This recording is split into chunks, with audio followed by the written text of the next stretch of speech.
glikosevlakke verwys direk na die hoeveelheid glikose of tipe suiker wat in jou bloed sirkuleer. As 'n persoon suikersiekte het, dan gaan hulle gewoonlik medikasie inspuit. En die medikasie wat hulle gaan inspuit is altyd insulien. Te veel glikose in die bloed moet insulien ingespuit word. Wanneer die glikosevlakke bo normaal is, sal die beta-selle en die eilandjies van Langerhans in die pankreas hierdie verandering waarneem. Dink aan bo normale glikose, beta-selle sal dit waarneem. Die eilandjies van Langerhans in die pankreas gaan dan insulien vrystel. Dit is die hormoon wat die bloedglikose gaan verlaag. En hoe hy dit gaan doen is hy gaan vervoer word na die lewer en by die lewer gaan glikose omgeskakel word na glikogeen. Die glikosevlakke gaan dan daal en terugkeer na normaal. Wanneer die bloedglikosevlakke onder normaal is, sal die alfa-selle in die eilandjies van Langerhans in die pankreas hierdie verandering waarneem. Die eilandjies van Langerhans in die pankreas sal die hormoon glikagon vrystel. Glikagon sal vervoer word na die lewer en die glikogeen sal omgeskakel word na glikose. Hierdie sal maak dat die glikosevlakke in die bloed daal en terugkeer na normaal. Hier is 'n ander manier van hoe jy dit kan leer. Aan hierdie kant is die 7 stappe van enige negatiewe terugkoppelingsmeganisme. Dit is belangrik dat jy weet dat jy nie dit moet skryf nie, maar dat jy die konsep daar agter kan gebruik om elke keer seker te maak jy het al die stappies wat nodig is. So die wanbalans is die bloedglikosevlakke is bo normaal. Wat gaan dit waarneem? Die beta-selle van die eilandjies van Langerhans in die pankreas neem hierdie styging waar.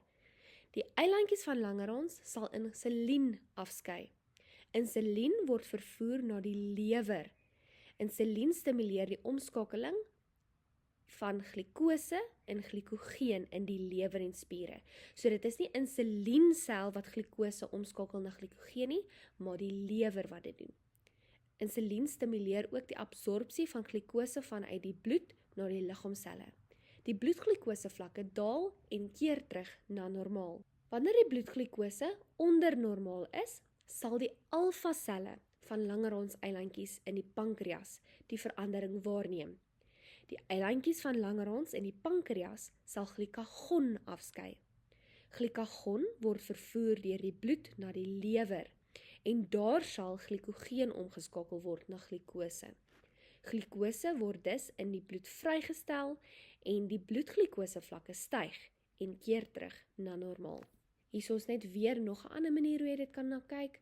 So aan hierdie kant is alles wat gebeur bo normaal en hierso is waar die bloedglikosevlakke onder normaal is. En dit wat met geel gehighlight is dit wat verander. Somtyds styg die glikosevlakke in die bloed en die liggaam vind dit moeilik om die glikosevlakke na normale vlakke te herstel. Soms sal die niere wel van hierdie oortollige glikose uitskei, maar dit is nie genoeg om die pankreas se werk te vervang nie. En hierdie toestand staan bekend as diabetes mellitus. Daar is 2 tipes. Tipe 1 diabetes word veroorsaak wanneer die pankreas ophou om insulien te produseer. Dit kom gewoonlik by jong mense onder 30 jaar voor en sluit jong kinders en babas in. En die begin daarvan is skielik en dramaties. Mense wat tipe 1 diabetes het, moet insulien inspuit om te oorleef. Insuliendosisse moet versigtig gebalanseer word met voedselinname en oefenprogramme. Tipe 2 diabetes word veroorsaak wanneer die insulien wat die pankreas vervaardig of nie genoeg is nie of nie behoorlik werk nie. Ongeveer 85 tot 90% van al die persone met diabetes het tipe 2. Meeste tipe 2's is oor 40 en gewoonlik oorgewig en hulle doen gewoonlik ook nie oefeninge nie. Tipe 2 diabetes kan suksesvol sonder medikasie behandel word. Dikwels sal gewigsverlies alleen die glikosevlakke verminder. Eetpatrone en oefening speel 'n belangrike rol in die beheer daarvan. Pille mag voorgeskryf word om die kontrole te verbeter, maar baie tipe 2 pasiënte sal uiteindelik insulien gebruik.